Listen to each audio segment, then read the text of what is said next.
Haleluya, puji Tuhan.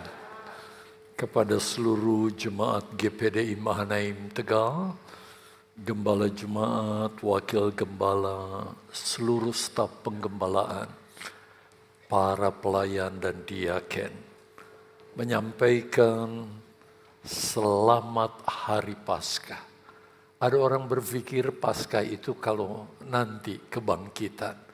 Sebenarnya kematian dan kebangkitan Yesus itu merupakan satu paket ya. Paskah berasal dari kata Passover. Semuanya sudah lewat. Yang seharusnya menjadi beban, tanggung jawab segala dosa kita yang enggak bisa kita bayar. Yesus sudah bayar. Lewat karyanya di atas kayu salib buat kita. Sehingga semua yang membebani kita, yang membawa kita kepada kebinasaan, sudah lewat, sudah diselesaikan oleh Yesus. Itu sebabnya rasanya sih pengennya terus memuji Tuhan ya, di hadirat Tuhan. Tetapi di hadapan kita ada meja Tuhan, kita akan memperingati karyanya yang luar biasa. Kita menyatakan kita menerima sepenuhnya keselamatan itu yang dikerjakan oleh Yesus di atas kayu salib buat kita sekalian. Namun kita terlebih dahulu mendengar firman Allah. Saya berharap firman Allah ini memberi pengertian kepada kita. Sehingga lewat perjalanan waktu melalui Paskah, Natal dan berbagai-bagai event yang mengagungkan Yesus, kita diubahkan dari hari ke hari seperti yang Yesus inginkan. Dan inilah tema Paskah yang diberikan panitia. Sebenarnya sih saya ada satu khotbah yang merupakan kelanjutan ya. Khotbah yang saya sampaikan di satu minggu yang berkelanjutan ke minggu berikutnya. Tetapi karena ada event Paskah, jadi saya harus tunda khotbah itu. Mudah-mudahan khotbah pokoknya saudara tidak lupa. Kita baca bersama ayat tema ini. Semua ya, jangan ada yang diam. 2, 3. Memahami salib sebagai kasih karunia Allah. Saya berharap saudara benar-benar memahami bahwa salib yang mendatangkan keselamatan itu bukan karena usaha kita, bukan karena kebaikan kita. Bukan karena kita lakukan ini dan itu. Tapi itu semata-mata pemberian yang diberikan secara cuma-cuma oleh Allah di dalam Yesus bagi kita yang percaya. Mari kita lihat ayat pokoknya yang diambil dari surat 1 Petrus 2 ayat 19 dan ayat 24. Saudara perhatikan ayatnya karena sudah tersedia dan saudara membacanya dalam hati. Jadi yang membaca cukup saya dalam kesempatan ini. Ayat 19. Sebab adalah kasih karunia jika seorang karena sadar akan kehendak Allah menanggung penderitaan yang tidak harus ia tanggung. Ayat 24. Ia sendiri, kata ia di sini maksudnya adalah Yesus, telah memikul dosa kita di dalam tubuhnya di kayu salib. Supaya kita yang telah mati terhadap dosa, hidup untuk kebenaran, oleh bilur-bilurnya kamu telah sembuh. Perhatikan ayat yang ke-24. Yesus sendiri telah memikul dosa kita dalam tubuhnya di kayu salib. Jadi ketika Yesus disalib, dia menderita begitu rupa. Ketika saudara melihat mungkin peragaan bagaimana paku itu ditancapkan begitu rupa. Itu awal penderitaan yang mengerikan ya. Dikatakan di ayat ini, dia memikul dosa kita lewat penderitaan demi penderitaan. Supaya kita yang telah mati terhadap dosa, kita yang karena percaya kepada Yesus, dosa kita ditebus sehingga kita tidak berbuat dosa lagi. Inilah istilah yang dipakai, yang telah mati terhadap dosa. Jadi kita bukan pelanggan dosa karena ada yang membayar dosa kita. Jadi kita langganan berbuat dosa, terus berbuat dosa. Tetapi sebaliknya, karena kita percaya kepada Yesus, kita berhenti dari berbuat dosa. Lalu kalimat berikutnya, hidup untuk kebenaran. Setelah kita ditebus oleh karya Yesus yang kita rayakan sebulan 2 kali. Kita bukan lagi orang-orang yang terus hidup di dalam dosa, tapi hidup dalam kebenaran. Oleh karena Yesus yang sudah mati bagi kita. Oleh karena karyanya yang kita rayakan saat ini. Kalimat terakhir, oleh bilur-bilurnya kamu telah sembuh. Oleh luka-luka yang Yesus alami, kita alami kesembuhan rohani maupun jiwani karena Yesus. Nah, Bapak Ibu Saudara yang dikasihi Tuhan, tema dan ayat ini kita angkat dan kita bahas agar kita mengerti dan memahami bahwa, perhatikan titik yang pertama.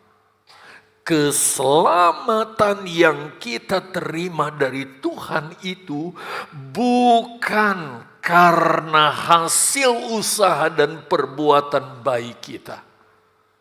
Jangan seperti tetangga kita, saudara.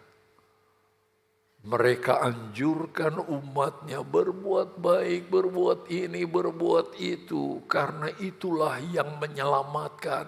Kalau tidak berbuat semua yang diajarkan, kamu gak selamat. Bukan itu keselamatan dalam kekristenan. Tetapi saudara lihat titik pertama ini. Keselamatan yang kita terima dari Tuhan bukan karena hasil usaha, bukan karena kebaikan kita. Tetapi keselamatan itu adalah, lihat, rahmat.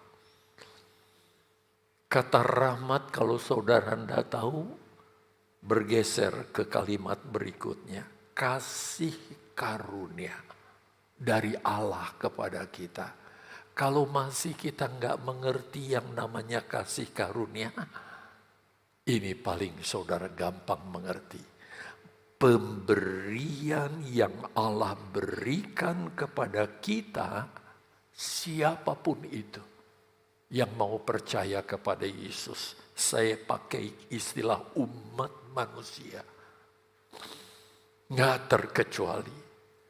Di mana pemberian itu diberikan secara cuma-cuma, secara gratis kepada kita. Tanpa kita harus bayar. Modal kita hanya percaya.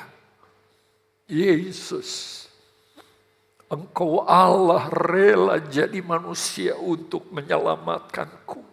Dan ketika kita percaya, keselamatan itu dijaminkan atas kita. Ayat referensi saya nggak perlu baca karena ayat ini populer. Kalau saudara belum tahu, catat dan baca nanti di rumah. Kita lanjut. Untuk itu saya ajak saudara melihat sebuah kisah di dalam Injil Yohanes 12 ayat 20 sampai 36. Sedianya sih saya kepengen membaca ayat ini. Tapi kalau dibaca saudara, waduh acara kita nanti ada paduan suara, ada drama lagi. Waduh saudara bisa nggak makan siang nanti.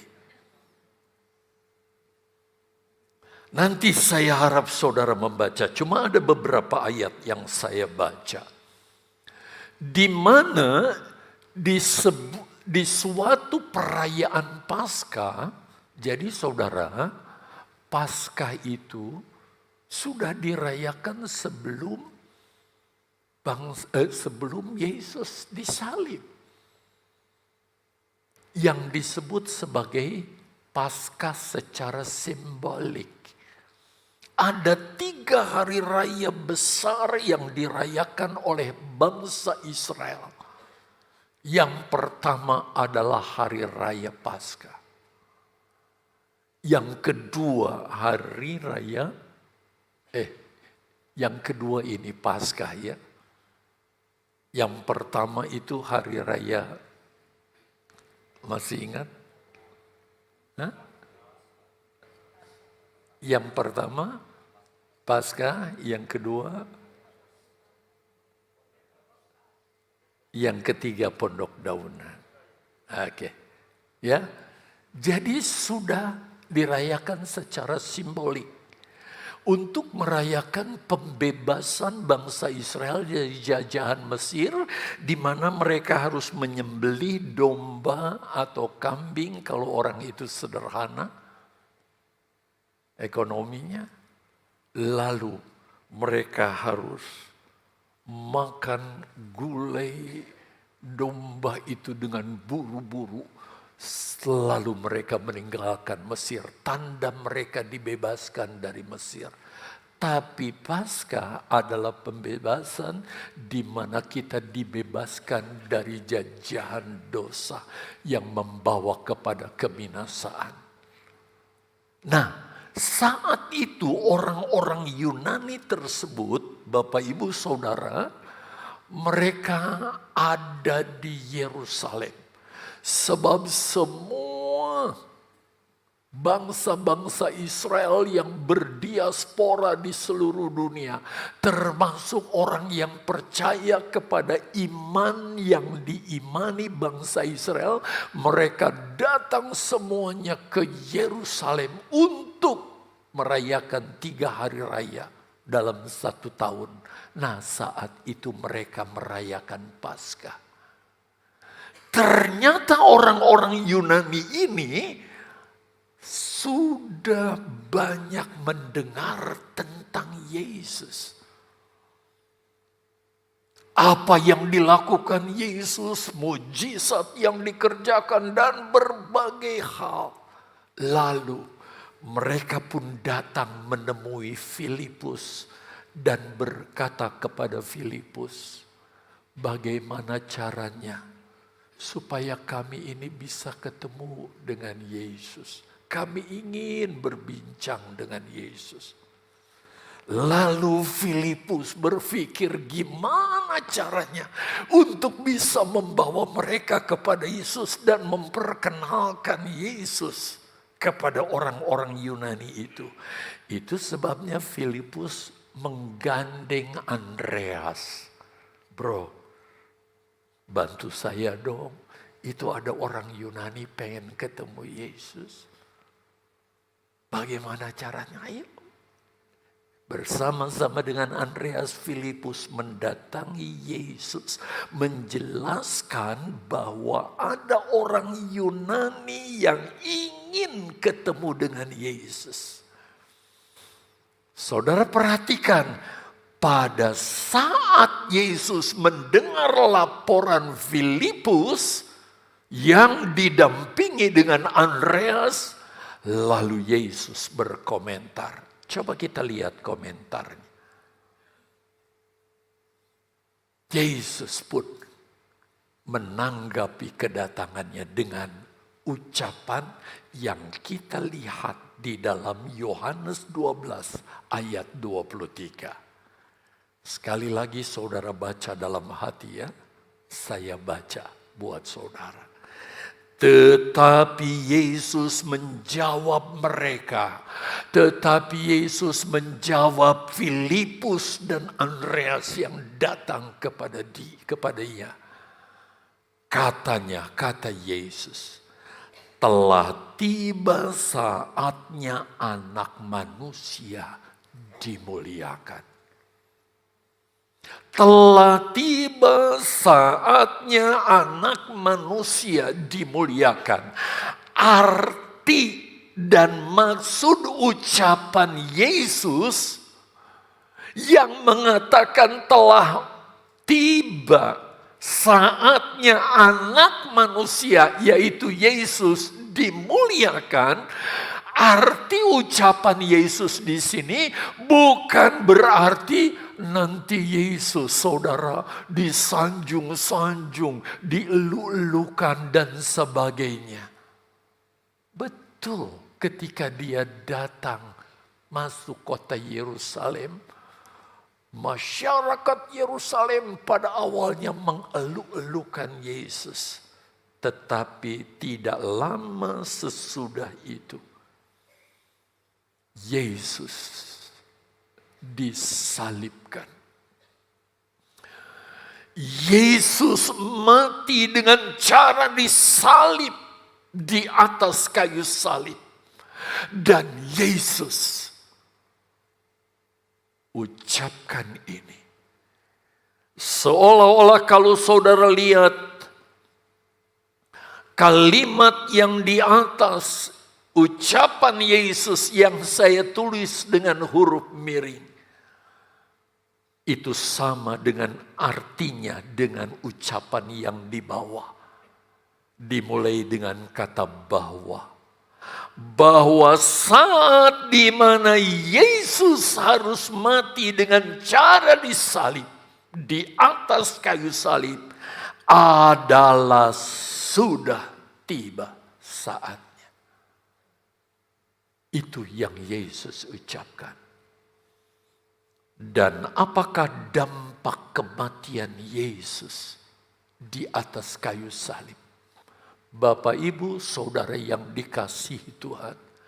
Adapun dampak kematian Yesus di atas kayu salib dijelaskan Yesus di ayat berikutnya yang kalau kita bisa baca itu di dalam Yohanes 12 ayat 24. Apa kata Yesus?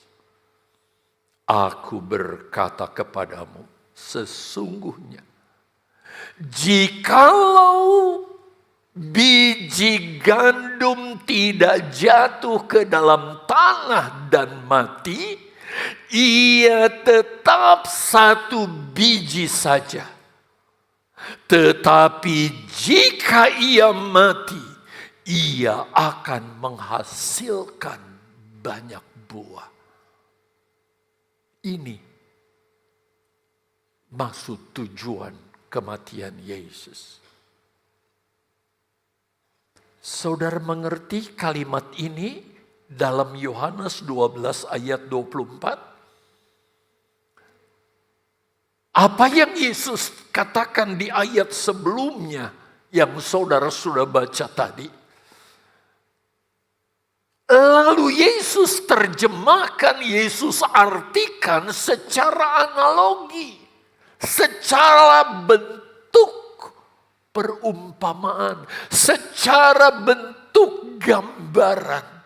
Di mana dia berkata, aku berkata kepadamu, sesungguhnya jikalau biji gandum tidak jatuh ke dalam tanah. Saudara, bayangkan saudara punya sebiji gandum. Saudara pegang dengan tangan saudara. Dan kalau itu tidak jatuh ke tanah dan mati, artinya ditanam, apa? Ia tetap satu biji saja. Tapi kalau biji gandum itu mati tertanam di tanah, ia akan menghasilkan banyak buah. Jadi Yesus jelaskan tujuan kematian di atas kayu salib. Itu sebabnya kenapa dia sampai rela memberi dirinya secara gratis. Gak usah bayar, yang penting kamu percaya kepadaku. Karena hasilnya, lewat kematian Yesus, maka akan tumbuh seperti satu benih yang ditanam. Tadinya cuma satu, tetapi setelah ditanam, lalu dia bertunas, jadi pohon, maka ada biji yang sama yang dihasilkan, saudara, yang serupa dengan benih yang ditanam. Artinya, lewat kematian Yesus akan menghasilkan umat, akan menghasilkan orang-orang percaya, yaitu saudara dan saya, bahkan semua umat Kristen di seluruh dunia yang beriman kepada Yesus, bahkan sekualitas dengan Yesus. Yuk saya terangkan lebih jauh. Perhatikan apa arti ucapan Yesus di sini. Yuk kita lihat penjelasannya. Oleh kematian Yesus di atas kayu salib. Perhatikan titik yang pertama. Setiap orang yang percaya kepada Yesus. Siapa yang percaya kepada Yesus? Harusnya kita semua menjawab, saya. Bagaimana orang percaya kepada Yesus itu? Hidupnya akan diubah oleh firman Allah dan Roh Kudus dari hari ke hari. Berapa lama saudara ikut Tuhan jadi orang Kristen? Mendengar firman Allah yang diurapi Roh Kudus tiap-tiap ibadah. Seharusnya itu mengubah kita dari hari ke hari sampai pada akhirnya kita menjadi seperti Yesus.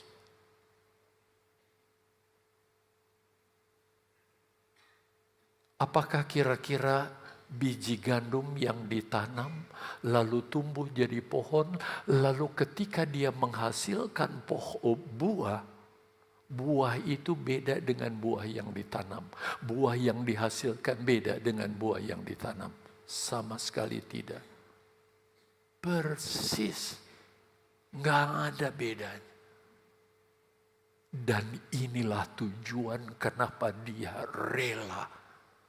memberi secara cuma-cuma walaupun dia harus jadi manusia.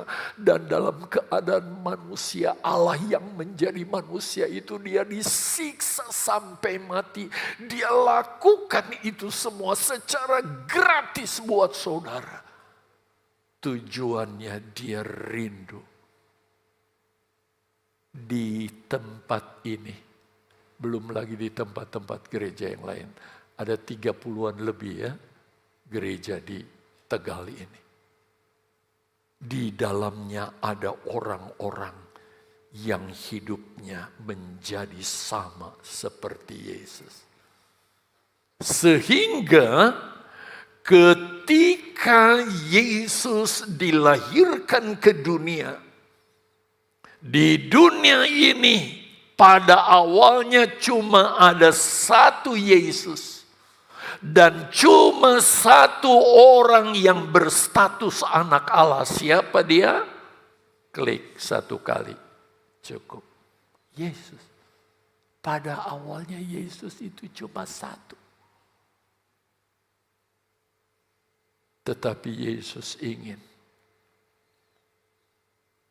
dunia ini dipenuhi manusia-manusia yang tipikal hidupnya. Baik secara rohani, jiwani, kita jadi seperti Yesus. Sudah mengerti misi tujuan Yesus? Di mana dia rela datang ke dalam dunia memberi dirinya. Dia ingin. Berapa lama kita jadi orang Kristen?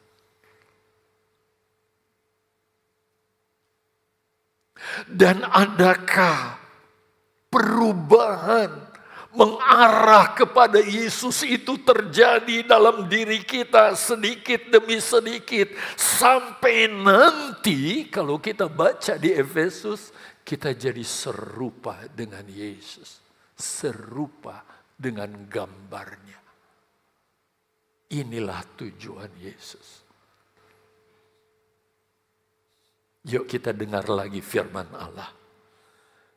Tapi oleh pelayanan dan pengorbanan Yesus di atas kayu salib, hasilnya adalah, saya sudah jelaskan tadi. Saya beri saudara buktinya. Lihat Yohanes 1 ayat 12, untuk ayat ini. Kita baca bersama-sama.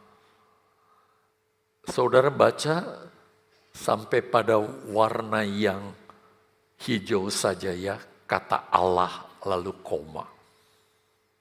Baca bersama. Jangan ada yang diam. Kita imani, kita sedang bergerak mengarah kepada tujuan Yesus ini. Kalau status ini sih sudah kita miliki ya, kita disebut anak Allah. Kita baca. 2, 3. Tetapi semua orang yang menerimanya diberinya kuasa supaya menjadi anak-anak Allah. Siapakah mereka? 2, 3. Yaitu mereka yang percaya dalam namanya. Inilah tujuan Yesus mati di kayu salib. Dia ingin supaya setiap orang percaya statusnya berubah. Pada umumnya orang tahu kita adalah anak manusia. Bapaknya siapa? Engkongnya siapa? Dan seterusnya. Tetapi secara rohani kita adalah anak-anak Allah yang segambar dengan Dia. Ini tujuannya saudara. Tujuan kenapa Dia menebus kita. Saudara bisa baca lagi nanti di rumah di Filipi pasal 3 ayat yang ke-20 dan juga ayat 21. Tadi saya singgung Efesus, tapi saudara bisa catat juga Filipi. Dengan demikian mari kita perhatikan saudara. Kematian Yesus di kayu salib telah melahirkan orang-orang yang percaya kepada Yesus dengan status sebagai anak-anak Allah yang sifat dan perilakunya seperti Yesus. Adakah itu sudah tercipta dalam diri kita? Itu sebabnya kenapa ada istilah kelahiran baru.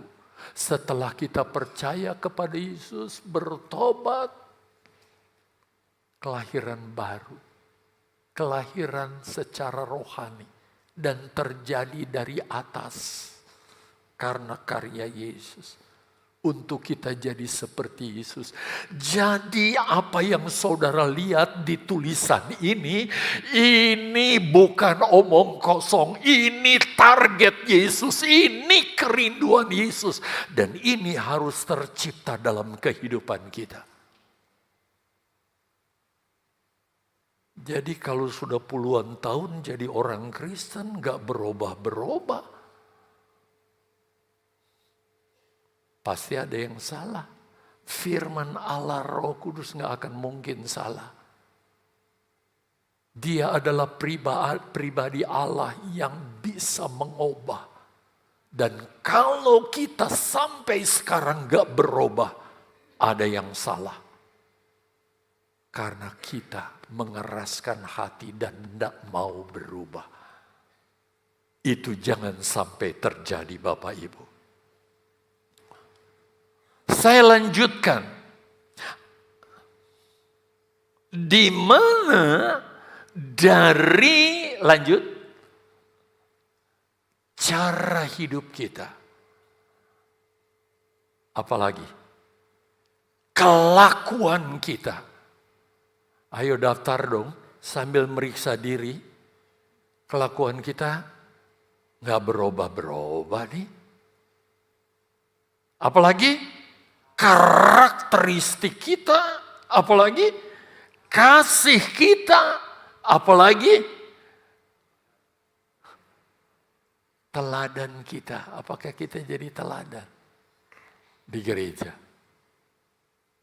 Kesetiaan kita, perhatikan ini. Sebenarnya saya mestinya daftarkan lebih banyak lagi ya. Baca bersama. Yang hidupnya menjadi berkat karena cara hidupnya sama seperti cara hidup semua bilang. Ini kerinduan.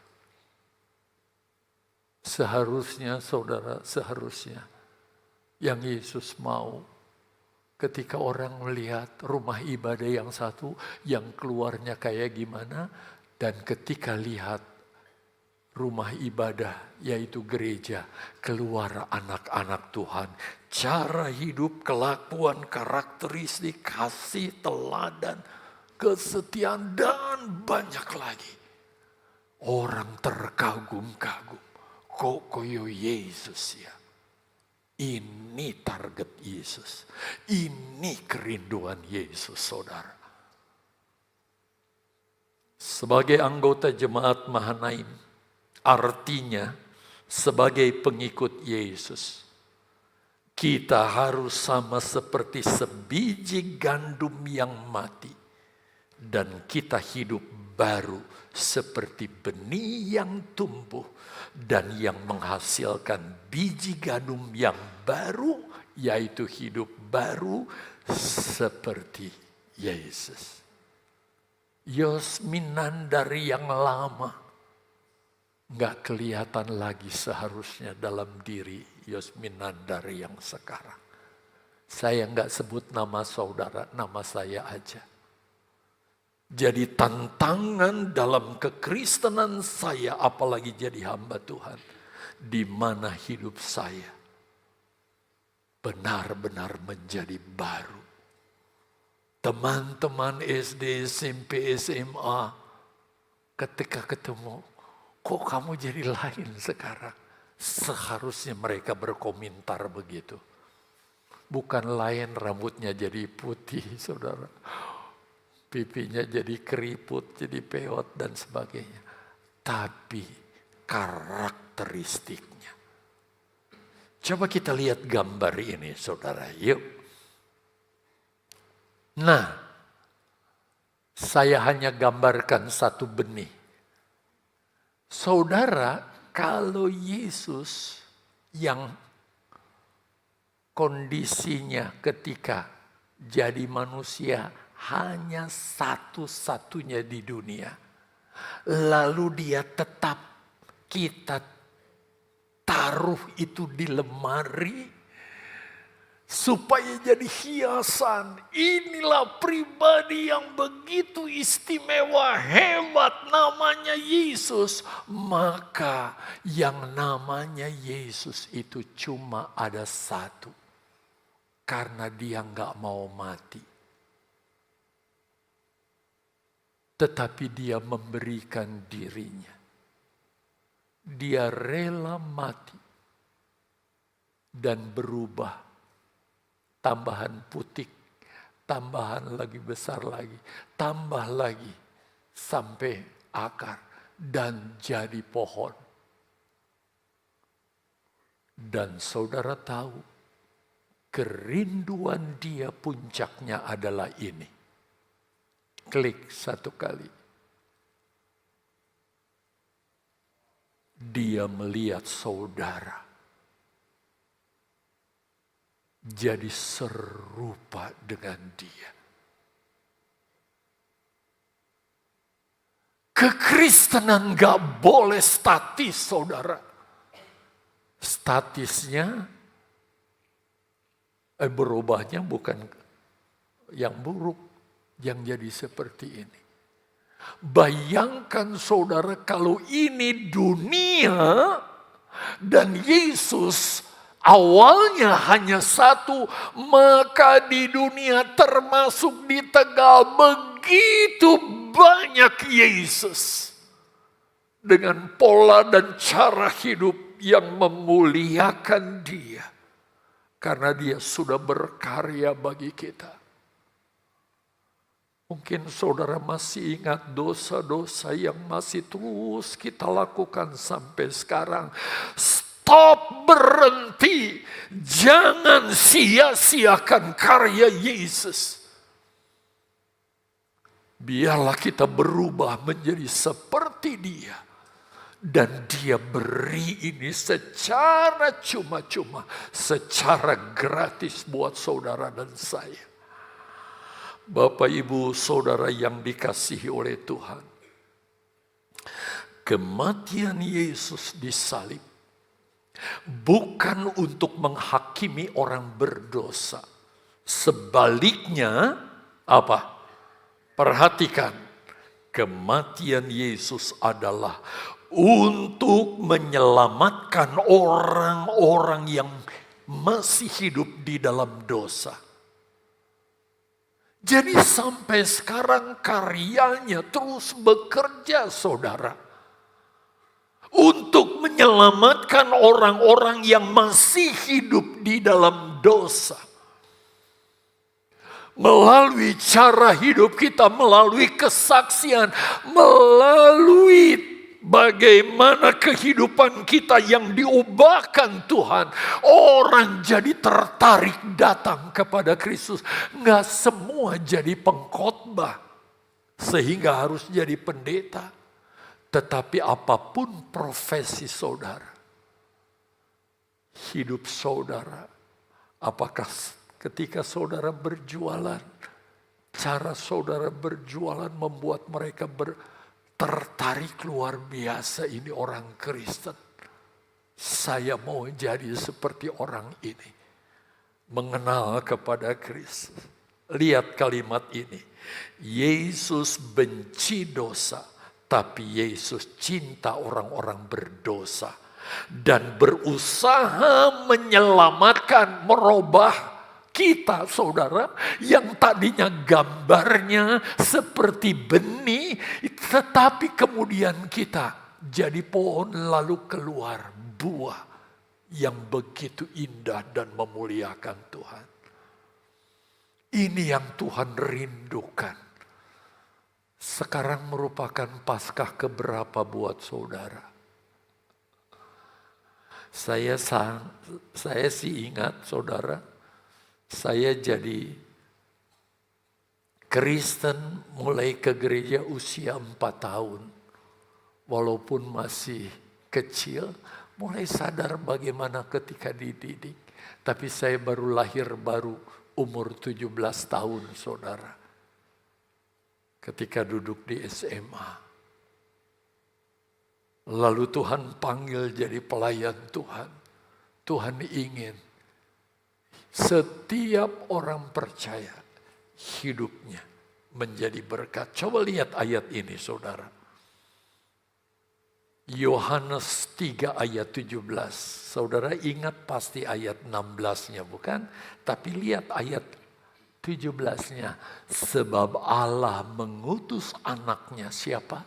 Yesus ke dalam dunia bukan untuk menghakimi dunia, melainkan untuk menyelamatkannya oleh Dia, oleh Yesus.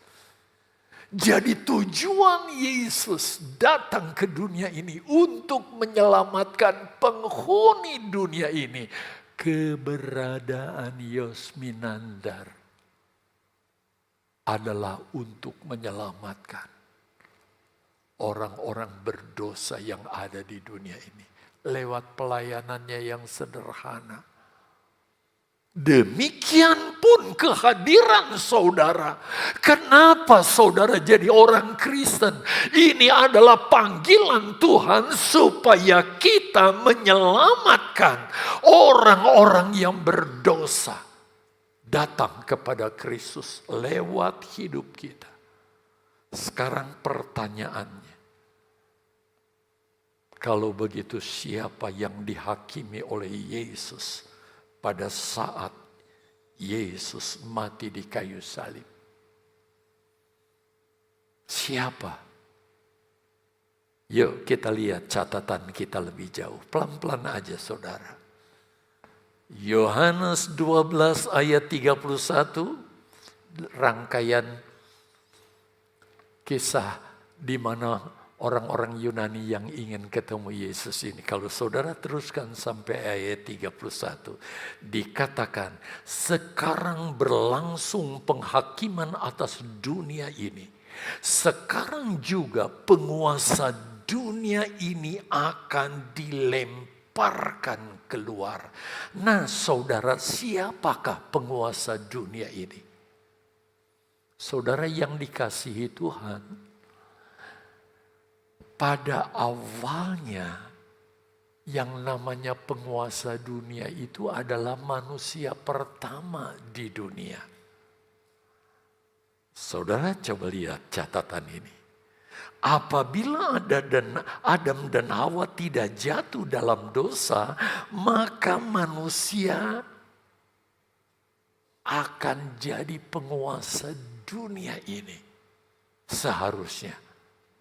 Jadi kita diciptakan, saudara, nenek moyang kita manusia pertamanya yaitu Adam dan Hawa berstatus sebagai penguasa dunia.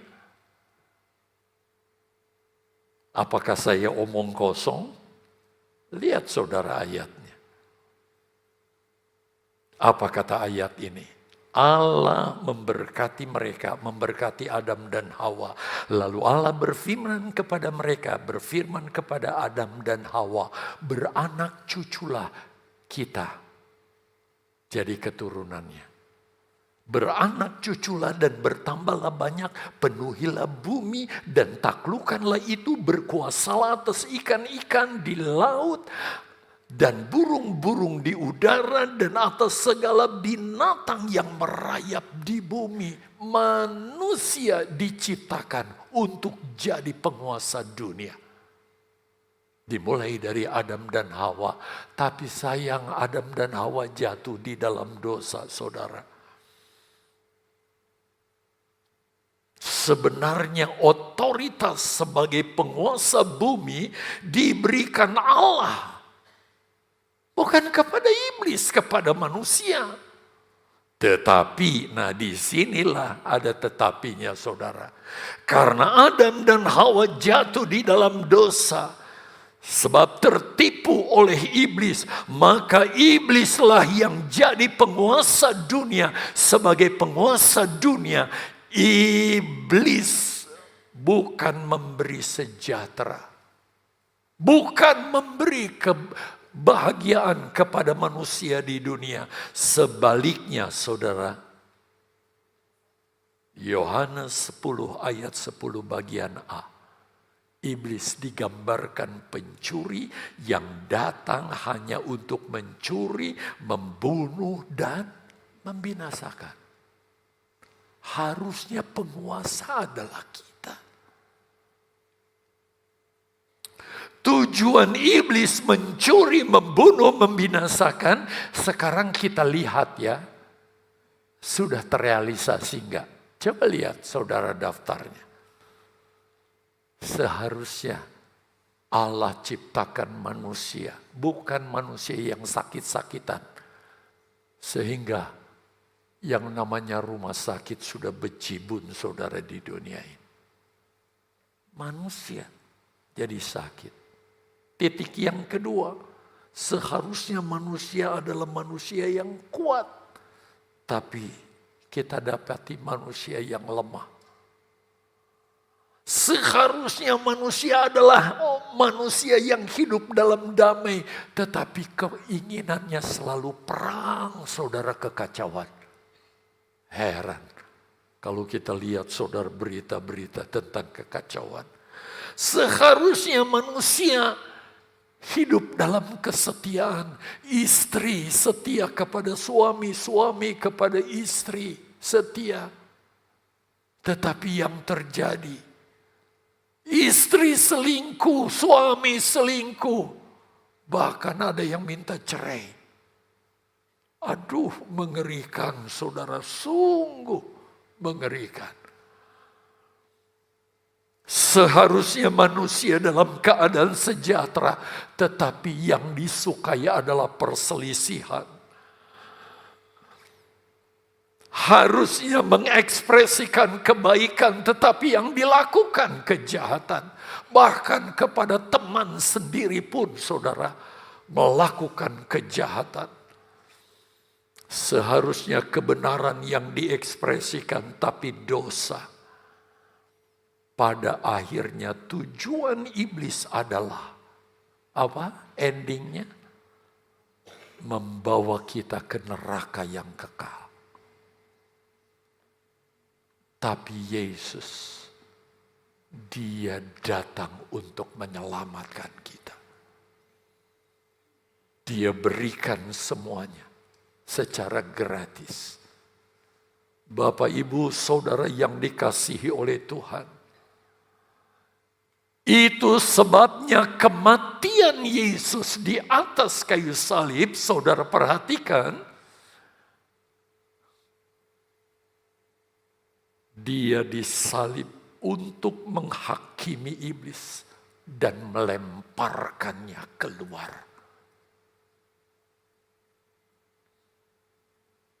Ada dua tahap penghakiman Yesus terhadap iblis. Yang pertama, coba saudara lihat, penghakiman secara rohani. Apa yang dimaksud penghakiman secara rohani? Inilah yang saat ini kita rayakan. Coba lihat berikutnya. Berkaitan kematian Yesus dengan orang-orang percaya kepada Yesus. Ini telah terjadi di atas kayu salib. Ya, tinggal 10 menit soalnya saya. Secara fisik, kenapa saya sebut secara rohani? Secara fisik sampai sekarang iblis masih ada. Masih gentayangan, masih datang ke tempat perhimpunan orang-orang, lalu dibisiki yang satu, bisiki yang lain, terjadi pertengkaran. Bisiki yang satu, bisiki yang lain. Lalu terjadi kesepakatan, yuk bikin dosa yuk. Iblis masih bekerja begitu rupa, saudara. Karena iblis belum dicampakkan ke dalam neraka. Dia baru dicampakkan dari hati orang percaya oleh kematian Yesus di atas kayu salib. Jangan lewatkan ayatnya, saudara, penting. Tinggal 9 menit. Kalau saya pakai baca ayat ini habis, saudara, ya, waktunya. Orang di luar Kristus hidupnya dikuasai iblis, dosa dan kejahatan yang diekspresikan lewat hidupnya. Tetapi saudara, lihat, orang-orang yang percaya kepada Yesus hidupnya dikuasai oleh Yesus dan kebenaran. Ini yang kita harus ekspresikan. Karena kita sudah ditebus, harganya sudah lunas dibayar. Sekarang coba kita lihat, saudara. Ini gambar yang saya pernah tampilkan. Dan gambar ini adalah gambar model waktu saya masih anak sekolah minggu, saudara. Guru sekolah minggu tampilkan gambar ini. Saudara lihat, dulu kita dikuasai iblis. Sebab oknum-oknum Allah masih ada di luar kita. Yang ada di hati kita serigala. Nah, gitulah sifat-sifat serigala seringkali muncul dalam diri kita. Terekspresi dalam hidup kita. Sekarang gak boleh ada lagi. Ini sombong, merak. Dia menyombongkan diri begitu rupa. Saudara, ular yang begitu licin, saudara. Cetut. Mati dah. Ini tukang tanduk pemelawan, kata orang Manado, saudara.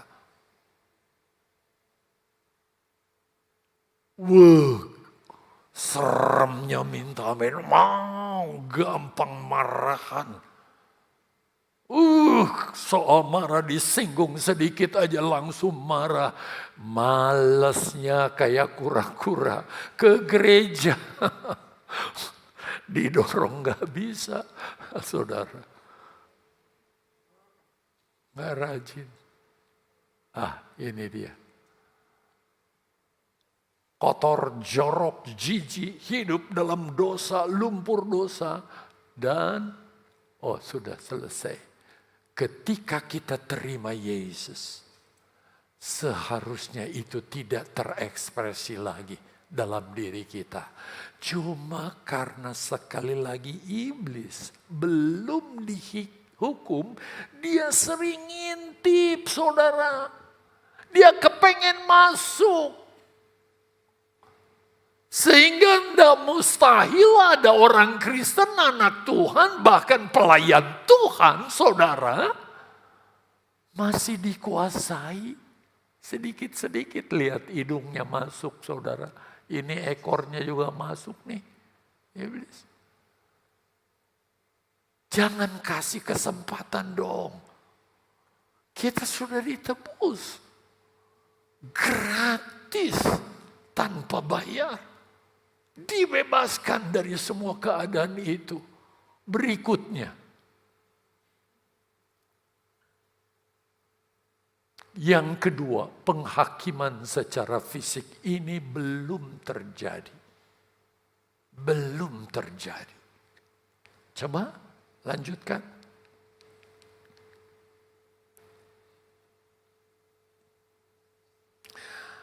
Akan tiba saatnya Yesus akan melempar keluar iblis. Bukan cuma dari hati orang-orang percaya. Bukan cuma dari hati.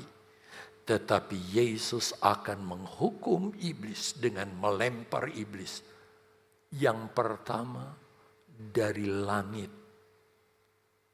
Saudara, kita tahu ada bumi, ada langit, dan ada sorga. Jadi dalam kekristenan sorga hanya 3 lantai, 3 tingkat.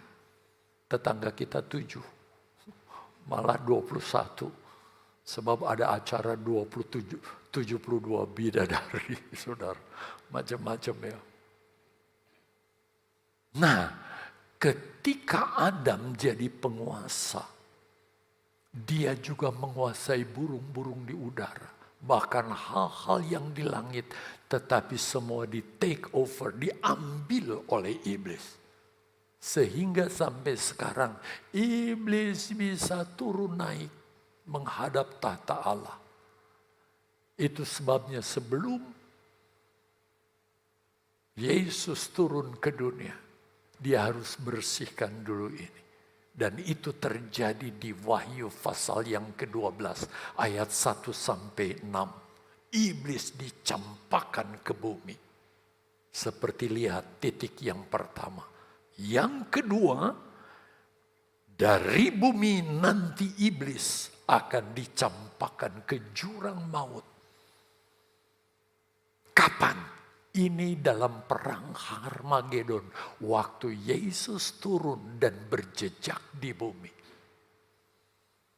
Antikris dan nabi palsu yang pertama dibuang ke dalam neraka, tetapi iblis dibuang ke dalam jurang maut, lalu dirantai di sana dan dia tidak berdaya apa-apa. Yang ketiga, saudara lihat, dari bumi iblis akan dicampakkan selama-lamanya ke dalam neraka. Kapan?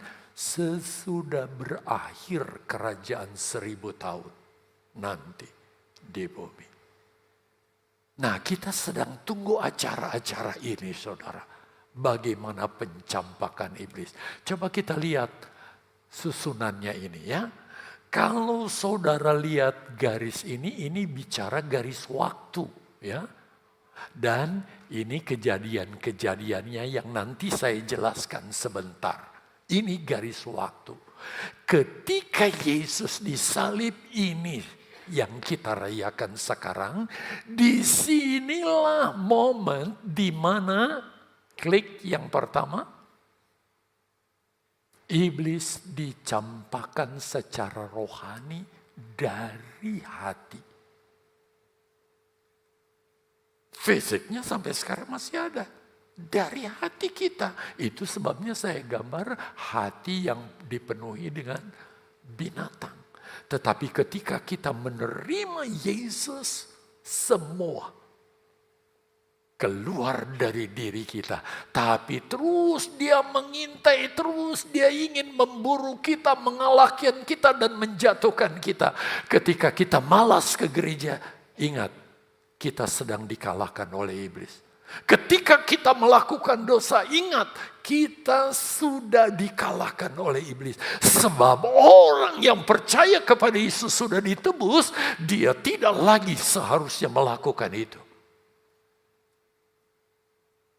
Ini saat di mana iblis sudah dicampakkan. Harusnya ini jadi pengalaman kita. Harus ini jadi kesaksian kita. Seharusnya, saudara. Sekarang coba kita lihat yang kedua. Sebelum Yesus datang kedua kali, saya pakai ini ya, garis ini. Akan ada masa 3,5 tahun pemerintahan antikris. Bukan 7 tahun, saudara. Tapi sesuai firman Allah, 3,5 tahun. Nah, di awal 3,5 tahun, iblis akan dicampakkan, saudara. Di mana dia tidak berhak lagi menempati tempat-tempat ilahi. Itu sebabnya tadi saya katakan dalam Wahyu pasal 12. Kalau saudara baca ayat 1 sampai 6, dilanjut ayat 7 sampai 9. Inilah momen di mana maha malaikat yang namanya Mikael dengan tentaranya akan mengalahkan saudara iblis dan pengikut-pengikutnya, dicampakkannya dari tata, yaitu langit yang kedua, di mana dia dicampakkan ke bumi. Kita bersyukur saudara, oleh karya kematian Yesus, iblis sudah tidak ada di hati kita lagi. Tetapi iblis selalu menuduh di hadapan Allah. Lihat itu. Dan kalau saudara sudah dituduh, seringkali kita, aduh, kalau begitu percuma saya ke gereja. Hati-hati saudara, kalahkan iblis. Tapi nanti dia akan dikalahkan. Dan yang ketiga, setelah Yesus datang kedua kali, klik. Dalam perang Harmagedon, tepatnya saudara bisa baca Wahyu 20 ayat 1 sampai 3. Disinilah saat iblis dicampakkan saudara dari bumi, di mana dia akan dicampakkan ke dalam jurang maut. Saya cari-cari gambar jurang maut yang ada drum, saya buat drum aja. Dia nggak berdaya, sehingga ketika kita berkerajaan 1000 tahun, saudara, di muka bumi ini, iblis sudah tidak ada lagi. Karena sudah dipenjara, walaupun belum mati, dia tak berdaya. Dalam perang Harmagedon, antikris dan nabi palsu dibuang ke dalam neraka. Saya belum gambarkan, bentar. Nah, setelah berakhir kerajaan 1000 tahun, kita akan berkerajaan bersama Yesus. Iblis dilepaskan sementara. Dia menghasut orang-orang yang dibangkitkan pada kebangkitan kedua, yaitu kebangkitan orang-orang yang akan dihukum di dalam neraka. Saudara, di bawah pimpinan iblis, mereka mau menyerang kerajaan 1000 tahun, tapi dari sorga, klik. Allah campakkan iblis yang terakhir kalinya ke dalam neraka. Dan di neraka, iblis bersama seluruh orang berdosa, antikris dan nabi palsu disiksa untuk selama-lamanya. Saya kasih ingat saudara, ada pendeta-pendeta ngajar di neraka, nanti katanya iblis yang nyiksa kita. Oh, dia yang disiksa kok. Dia yang menyiksa orang-orang berdosa di sini katanya. Iblis yang disiksa oleh Allah. Dan dia akan menderita selama-lamanya bersama antikris, nabi palsu, dan seluruh orang berdosa sejak awal zaman sampai akhir zaman. Jadi hati-hati dengar khotbah pendeta yang mengajarkan, nanti iblis menyiksa kalian di neraka. Dia yang disiksa. Sebab Allah yang campakkan mereka ke dalam neraka.